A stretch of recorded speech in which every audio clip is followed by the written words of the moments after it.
The dust in Elias Thorne's house had a memory. It was not the honest dust of the trail or the worked field, but a settled gray film that coated every surface with the stillness of grief. It lay thick on the mantelpiece, obscuring the face of his late wife, Martha, in the silver-plated frame. It softened the edges of the dirty dishes, stacked by the dry sink, and clung to the curtains she had sewn, making the already dim light of morning feel like a permanent dusk. For a year, the dust had been his most constant companion, a physical manifestation of the silence that had taken root in his heart and his home. He moved through the quiet rooms like a ghost in his own life, the floorboards groaning under the weight of a sorrow he could not articulate and therefore could not release. The world outside his window continued its relentless cycle, the sun rising over the jagged peaks of the mountains, the cattle lowing for their morning feed, the wind whispering through the tall prairie grass. But inside, time had stopped on the day he had buried Martha. His son, Samuel, was 10, and he wore the burden of being the man of the house like an ill-fitting coat, his shoulders too narrow for its weight. Each morning, the boy would try to light the stove, his small hands clumsy with the matches and kindling, and more often than not, the result was a plume of acrid smoke that sent them all coughing into the yard. This morning was no different. Elias watched from the doorway as Sam waved a dish towel at the smoke, his face smudged with soot and frustration. His younger daughter, Lydia, sat at the rough-hewn table, her small legs dangling high above the floor. She was 6, but the light had gone out of her eyes when her mother died. She did not speak any more, not in full sentences. She existed in a world of gestures and wide, watching eyes, a silent observer of the slow collapse of her family. She held a wooden doll Martha had carved for her, its painted smile a cruel mockery of the joy that had once filled this kitchen. On the table, next to a hardened lump of yesterday's bread, lay an envelope. It was official, the paper thick, and the return address printed in a severe, unforgiving script. Elias knew it was from the bank. It had been there for 3 days, a white rectangle of dread. He could not read it. The shapes of the letters were a language as foreign to him as the squawking of the magpies in the cottonwood trees. Martha had always been the one for letters. She had read to him from the Bible in the evenings, her voice a soft murmur that had smoothed the rough edges of his days. She had handled the accounts, her elegant script filling the pages of their ledger, making sense of the numbers that swam before his eyes. He had been proud of her learning, had seen it as another of her many strengths, never imagining that her knowledge was a crutch he leaned on so heavily he could not stand without it. Now, her absence was not just an ache in his chest, it was a practical, crippling blindness. He picked up the envelope, the paper cool and smooth against his calloused thumb. He could feel the weight of the folded pages inside, the weight of words he could not decipher, words that could spell his ruin for all he knew. A hot shame washed over him, familiar and biting. He was Elias Thorne, a man who owned 1,000 acres of land, a man who could break a wild horse and read the sky for rain, but he was helpless before a piece of paper. He shoved the letter into his coat pocket, the crinkle of it loud in the quiet room. He had to do something. The smoke was clearing, but the stench of failure remained. Samuel had given up on the stove and was now trying to cut the stale bread with a knife too large for his hands. Lydia watched, her expression unchanging. This was not a life. It was a slow, grinding erosion of one. The thought, clear and sharp as a shard of glass, pierced through the fog of his grief. This could not go on. Eleonora Vance stepped off the stagecoach into the dusty main street of Harmony Creek and felt the weight of a dozen pairs of eyes upon her.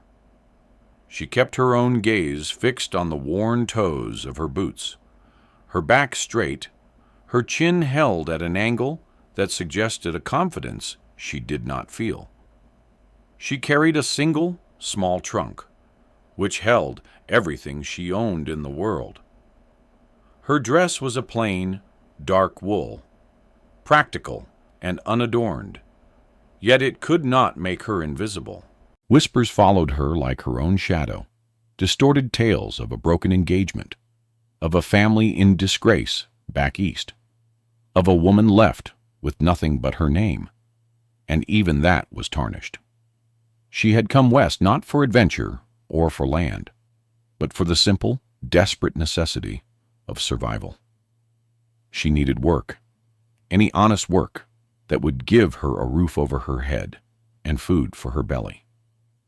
The town was small, a collection of false-fronted buildings, huddled together against the vast, unforgiving expanse of the plains. She went first to the general store, its windows crowded with everything from canned peaches to horse tack. The proprietor, a kindly-looking man with a fringe of white hair, listened to her request with a sympathetic ear. He knew of no one in town hiring, but then he paused, stroking his chin.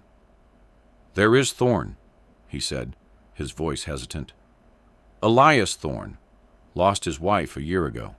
Got 2 young ones. Word is, his place has gone to ruin." He gave her directions, his expression a mixture of pity and warning. The Thorne Ranch was a long walk from town, and Elias Thorne, he implied, was a man consumed by his own winter. Eleonora simply nodded, thanked him, and purchased a small sack of flour and a precious crock of sourdough starter she had carefully nurtured on her journey. She would not arrive empty-handed. She would arrive ready to work. The walk was long, the sun hot on her shoulders. The road dwindled from a wagon-rutted track to little more than a suggestion across the prairie. When she finally saw the ranch house, it looked as forlorn as the storekeeper had described. It was a solid log structure, but the porch sagged, and a shutter hung from a single hinge, banging a mournful rhythm in the wind. A man stood on the porch, tall and broad-shouldered, his face shadowed by the brim of a dusty hat. He watched her approach without moving, his stillness that of a predator or a man carved from stone. This, she knew, was Elias Thorne. The meeting was as stark and unadorned as the landscape around them. She stood at the bottom of the porch steps, her trunk at her feet, and stated her purpose directly. "I was told you might have need of a housekeeper, Mr. Thorne." His eyes, the color of a stormy sky, assessed her from head to foot. He saw a plain woman, not young, with hands that were clearly accustomed to labor. There was no softness in her, no hint of coquetry. She looked as weathered and resilient as a scrub oak. "I need help with the house and the children," he said, his voice a low rumble, rough with disuse. "Room and board, and $5 a month." It was not a question. It was a statement of terms. "I accept," she replied, her voice steady. He nodded once, a sharp, jerky motion, as if unaccustomed to the gesture. He led her inside, the interior of the house confirming every rumor. He showed her to a small room off the kitchen, barely large enough for a cot and a small chest. The air was thick with the smell of stale grief. "This will be yours," he said, and then he left her there, the sound of his heavy boots receding as he went back outside. back to the world of work that was the only place he still seemed to belong. Eleonora did not waste a moment on sentiment or self-pity. She set her trunk down, tied on the apron she had packed on top, and walked directly to the kitchen.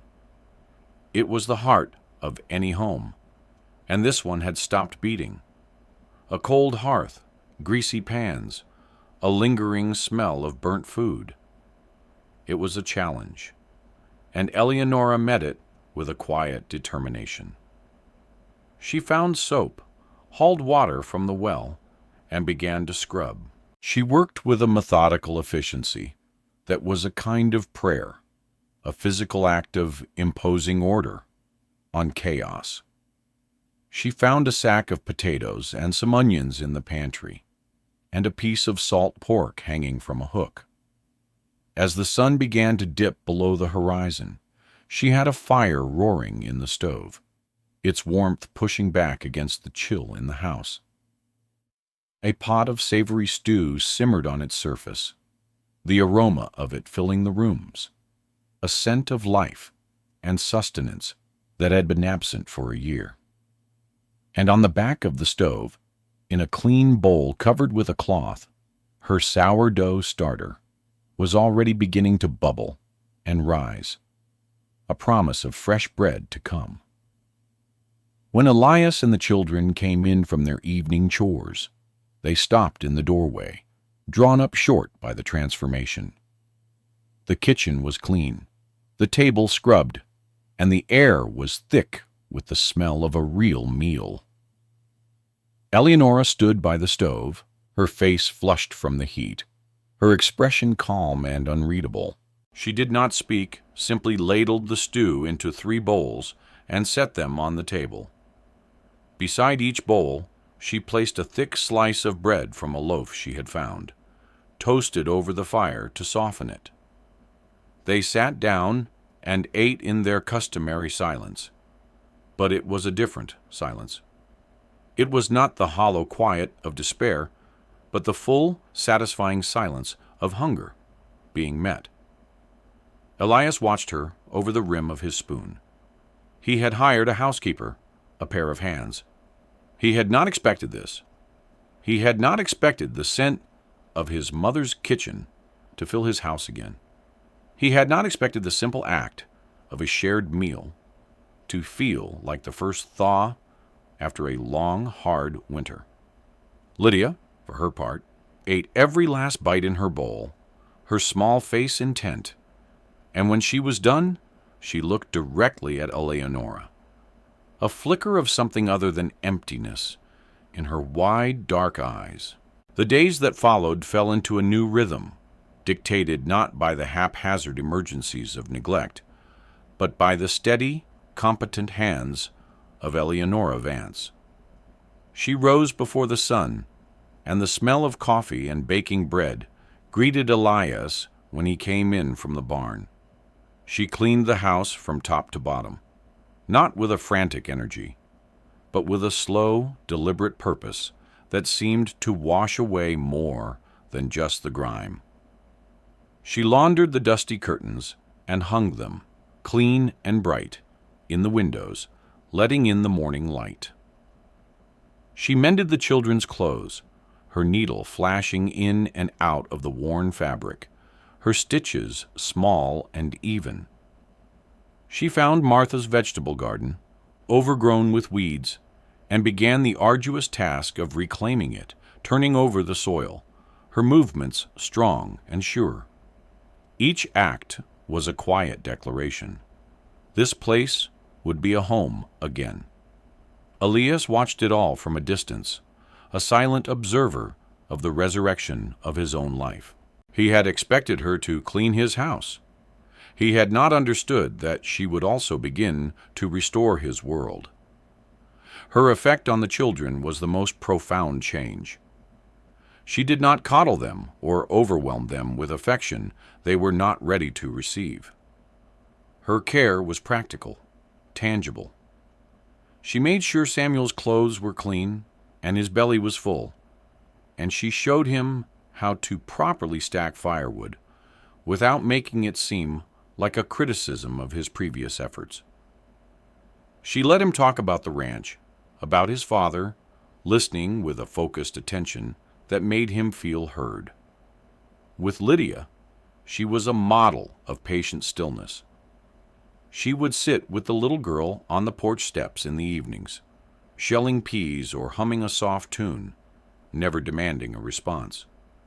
She gave Lydia small tasks, letting her stir a bowl of batter or gather eggs, her small hands fitting perfectly into the curve of a warm, fresh egg. The work seemed to ground the child, to connect her back to the world. Then one afternoon, as Eleonora was kneading dough, her hands dusted with flour, Lydia stood beside her, watching. After a long moment of silence, the little girl pointed a small finger at the rising mound of dough and whispered, her voice husky from disuse, "More." Eleonora's hands stilled. She looked down at the child and smiled, a small, genuine smile that reached her eyes. She tore off a small piece of dough and gave it to Lydia, who began to knead it with a fierce concentration. It was not a conversation, but it was a beginning. It was a word. The change was not lost on Elias. He heard Lydia's whispered word from the doorway and felt something shift inside him, a loosening of a knot he had carried for so long he had forgotten it was there. He saw his son's shoulders relax, the worried frown leaving his brow. He came home from the fields not to a cold, silent house, but to a warm kitchen, a waiting meal, and the quiet, steady presence of the woman who had made it all possible. He found himself speaking to her more, telling her about a sick calf or a fence that needed mending. He was a man of few words, but with her, the words came a little easier. He was talking about the ranch, but he was also, in his own way, talking about himself. He was sharing the burdens he had carried alone for so long. He did not know her story, where she had come from, or what sorrows she carried, but he recognized in her a strength that mirrored the rugged land he loved. She was a survivor, and she was teaching his family how to survive again. Word of the new housekeeper at the Thorn Ranch traveled through Harmony Creek with the speed of a prairie fire. It was a source of endless speculation and gossip, especially among the town's more prominent ladies. Chief among them was Henrietta Finch, the wife of the town banker, a woman whose sense of righteousness was matched only by her sense of her own importance. She saw it as her Christian duty to oversee the moral fabric of the community, and an unmarried woman living under a widower's roof was a thread she intended to pull. One Tuesday afternoon, her fine carriage rolled up the lane to the Thorn Ranch, raising a cloud of dust that seemed an affront to the newly established peace of the place. Eleonora saw her coming from the kitchen window. She smoothed her apron, her expression unruffled, and went to the door. Mrs. Finch descended from her carriage like a queen from her throne, her silk dress rustling, her face set in a mask of pleasant condescension. "My dear," she began, her voice dripping with false sweetness, "I was just passing and thought I would pay a call. We have all been so worried about poor Mr. Thorn and his motherless children." Her eyes darted around the clean porch, taking in the mended shutter and the pot of geraniums Eleonora had salvaged and placed by the door. Her gaze was sharp, missing nothing, cataloging every improvement as evidence of something suspect. She swept into the house, her tour of inspection barely disguised as a friendly visit. She ran a gloved finger along a windowsill and found no dust, a fact that seemed to disappoint her. "You have certainly been busy," she commented, her tone implying that such industry was somehow improper. She settled herself in a chair at the kitchen table, refusing Eleonora's offer of coffee, and came to the point of her visit. "It is a difficult situation, of course," she said, leaning forward conspiratorially. "A man alone, with his needs, and a woman, such as yourself, with a past. People will talk. They will draw their own conclusions about the nature of this arrangement." The insult was clear, wrapped in the guise of friendly concern. She was accusing Eleonora of being an opportunist at best, a woman of loose morals at worst. Eleonora stood by the stove, her hands clasped before her, her posture radiating a quiet dignity that Mrs. Finch could not breach. "I am Mr. Thorne's housekeeper," she said, her voice even and low. "I cook and I clean and I care for his children. My arrangement is with him, and my conscience is clear." Mrs. Finch sniffed, affronted by this lack of penitence. "Well," she said, rising to her feet, "I felt it my duty to warn you. The church council takes a dim view of such impropriety. We would not want to see the Thorne children raised in a house of scandal." With that parting shot, she swept out of the house, leaving behind a chill that had nothing to do with the temperature. Elias had been in the barn, mending a piece of harness, and had seen the Finch carriage arrive. He had heard the raised, sanctimonious tones of Mrs. Finch's voice through the open kitchen window. He had heard her veiled accusations, and more importantly, he had heard Eleonora's calm, dignified reply. He stood there for a long time, after the carriage had disappeared down the lane, the piece of leather forgotten in his hands. He thought of the year of chaos and despair before she had arrived. He thought of the cold hearth and the silent children. And then he thought of the warmth, the order, the life she had breathed back into this hollow shell of a home. He thought of Lydia's first word, of the way Sam no longer looked like he was carrying the world on his shoulders. He weighed the judgment of Henrietta Finch against the scent of baking bread and the sound of his daughter's quiet laughter. And the choice was not a choice at all. It was a certainty.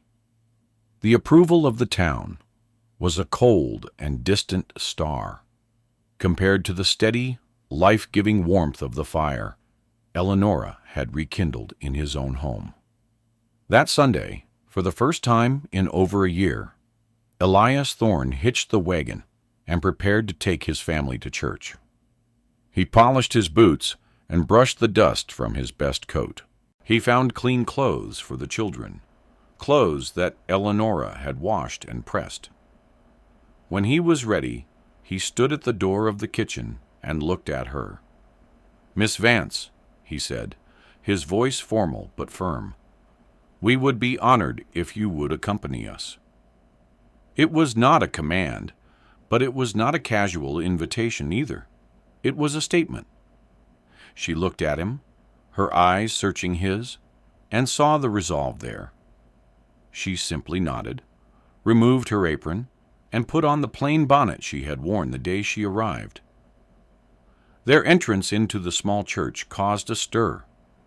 Heads turned, and whispers rustled through the pews like dry leaves.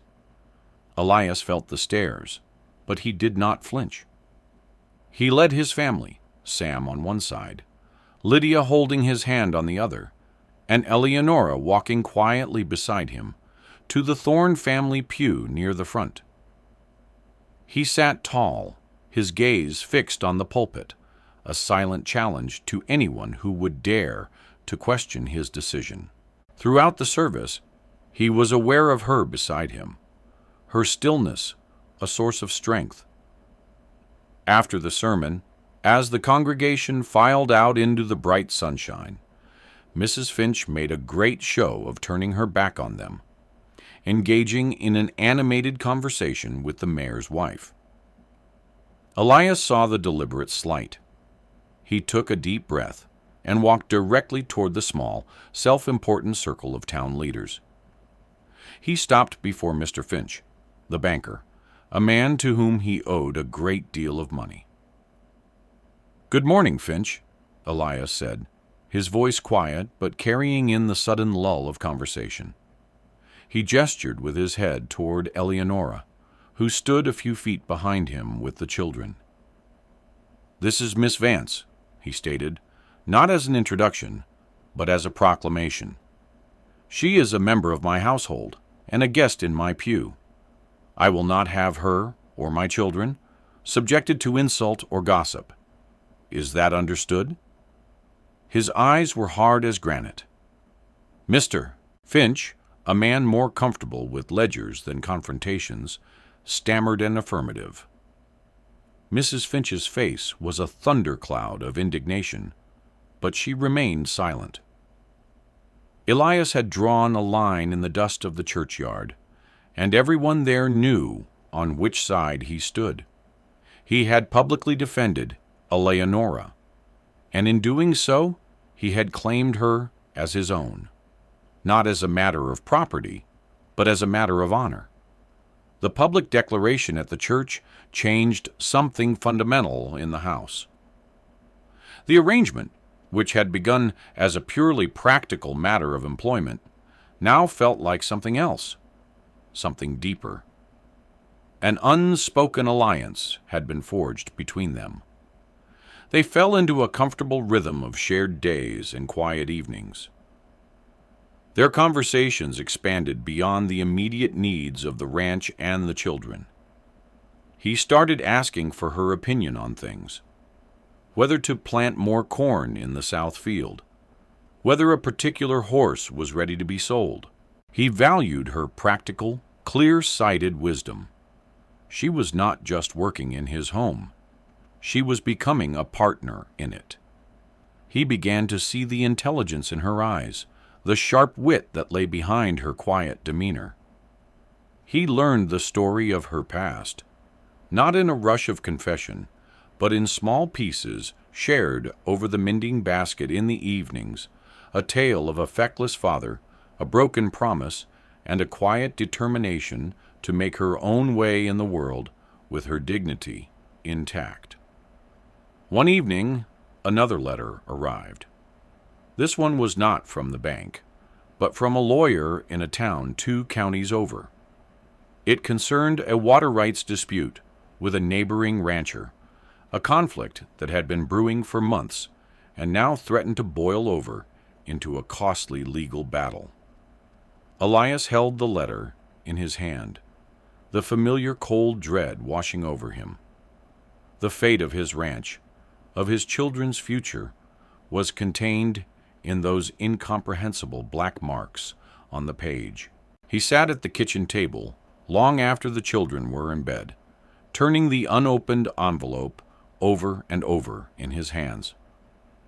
Eleonora, who had been darning one of Samuel's socks, watched him, her expression patient. She saw the tension in his shoulders, the hard set of his jaw. "Is it bad news, Mr. Thorne?" she asked softly. He looked up at her, his face a mask of frustration and shame. The secret he had guarded his entire adult life felt like a physical weight in his throat. He could not carry it alone anymore. He looked at this calm, capable woman who had brought order to his life, who had faced down the judgment of the entire town at his side, and he made a decision. "I cannot read it," he said, the words coming out in a raw, ragged whisper. He tossed the letter onto the table between them. "I never learned. Martha, she always took care of these things." The confession hung in the air, stark and absolute. He expected pity, perhaps even contempt. He felt stripped bare, his deepest inadequacy exposed. Eleonora did not look at him with pity. Her gaze was direct and compassionate. She picked up the letter, opened it, and read its contents aloud in her clear, steady voice. When she was finished, they discussed its meaning, her sharp mind quickly grasping the legal complexities. And when they had decided on a course of action, she looked at him across the lamplit table and said simply, "I can teach you." And so their nightly ritual began. After the children were asleep and the house was quiet, they would sit at the kitchen table. Eleonora would bring out the family Bible, its pages worn and soft from Martha's touch, and an old farmer's almanac. She started with the letters, the sounds they made, her finger tracing the shapes on the page. He was a clumsy student at first, his big calloused fingers awkward with the pencil, his mind so adept at reading the land, struggling to decipher the symbols on the page. But he was determined. He attacked the task with the same relentless grit he brought to breaking a horse. He was driven by a deep, burning need to overcome the shame that had haunted him for so long. Eleonora was a patient teacher. She never belittled his mistakes, never showed frustration. She guided him with a gentle hand, her quiet encouragement, a balm to his pride. These lessons became the most intimate part of their day, a shared secret that bound them together more tightly than any spoken promise. In the soft glow of the kerosene lamp, surrounded by the sleeping house, he was not just learning to read words. He was learning to read the quiet strength in her eyes, to trust the steady presence of her hand near his on the table. He was learning to see her not just as a solution to his problems, but as the center of his newly ordered world. Months passed. The autumn harvest was plentiful, and the winter that followed was mild. Under Eleonora's tutelage, the strange black squiggles on the page slowly began to resolve themselves into words, then sentences, then ideas. One evening, he read a full page from the almanac aloud without stumbling, his voice growing in confidence with each sentence. A slow, proud smile spread across his face, the first genuine smile she had ever seen from him. It transformed his harsh features, revealing a warmth she had only suspected was there. In that moment, looking at her across the table, the lamplight catching the stray wisps of hair around her face, Elias Thorne knew with an unshakable certainty that he could not, would not, ever let her go. She had mended his home. She had healed his children. And now she was giving him the key to the world that had been locked to him. Her presence was no longer a matter of convenience or necessity. It was the very air he breathed.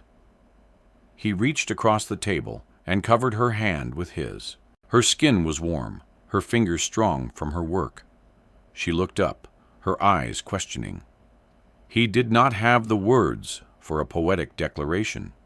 He was a plain man, and his feelings were as direct and solid as the earth beneath his feet. "Eleonora," he said, the use of her first name a quiet intimacy in itself. "This house was just a place to sleep before you came. You made it a home again. My children, they have a light in their eyes I thought was gone forever." He paused, gathering his thoughts. "I don't want you to be my housekeeper anymore. I want you to be my wife. I want to build a life with you, here, together, as my partner." The proposal was as unadorned and as sturdy as the man who made it. It was not a plea born of desperation, but a statement of fact, a recognition of a truth that had been growing between them for months. Eleonora looked at his large hand covering hers, at the earnest, vulnerable expression in his eyes. She thought of the long, lonely road that had brought her here, to this warm kitchen, to this man and his children. She had come seeking a place to survive, and she had found a place to belong. A slow smile touched her lips, mirroring his own. "Yes, Elias," she said, her voice soft but certain. "Yes." Their wedding was as simple and sincere as their courtship had been. The circuit preacher came out to the ranch on a bright spring morning when the wild flowers were blooming across the prairie. They stood on the porch, the same porch where he had first met her as a stranger. Samuel stood beside his father as his best man, his chest puffed out with pride. Lydia, chattering now as much as any other 6-year-old, served as the flower girl, clutching a bouquet of wild daisies and black-eyed Susans, her face alight with a joy that was beautiful to behold. Caleb, the loyal foreman, and his wife stood as their witnesses. There were no crowds, no fancy decorations, just the vast blue sky above and the solid earth beneath their feet. When the preacher pronounced them man and wife, Elias did not kiss his bride with a flourish of passion. Instead, he simply took her hand in his, a quiet, public gesture of possession and protection, of a promise made and a future begun. Later, a few neighbors who had come to respect the quiet dignity of the new arrangement stopped by to offer their well wishes.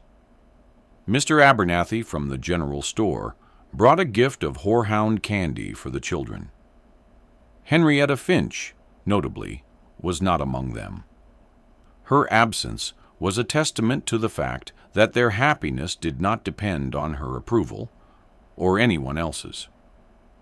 It was a sturdy, self-sufficient thing they had built themselves out of shared work, mutual respect, and a quiet, abiding love. The final image of their new life settled into place some months later on a cool autumn evening that smelled of wood smoke and coming rain. The scene was one of domestic peace, so profound it was almost a holy thing. The house was filled with a warm, golden light from the lamps. A fire crackled in the hearth, warding off the evening chill. The air was fragrant with the scent of Eleanor's baking bread, a constant comforting perfume that had come to define their home. Lydia sat on the floor by the fire, carefully dressing her wooden doll in a new outfit her mother had sewn for it, her happy chatter a bubbling accompaniment to the quiet evening. Samuel was seated at the table, a book propped open before him, his brow furrowed in concentration as he worked through a chapter. Eleonora moved between the stove and the table, her movements fluid and graceful, setting out plates for their supper. Elias sat in his chair at the head of the table, the local newspaper spread out before him. He was reading an article about cattle prices aloud, his voice steady and clear, the words flowing easily. He paused, looking up from the paper. His gaze fell upon his family, upon the scene of warmth and life and love that surrounded him. He looked at Sam, bent over his book, and felt a father's pride. He looked at Lydia, safe and happy, and felt a wave of gratitude so powerful it almost brought him to his knees. And then his eyes met Eleonora's across the room. She smiled at him, a quiet, knowing smile that held all the understanding of their shared journey. In her eyes he saw his own reflection, not as the broken, grieving man he had been, but as the husband and father he was now, a whole man, healed and redeemed by the love of a good, strong woman. He did not need to say the words. The look that passed between them spoke of everything, of gratitude, of partnership, of a love that had taken root in the hard soil of sorrow and blossomed into something beautiful and enduring. The house was no longer silent. It was filled with the quiet, steady rhythm of a family's heart beating strong and true.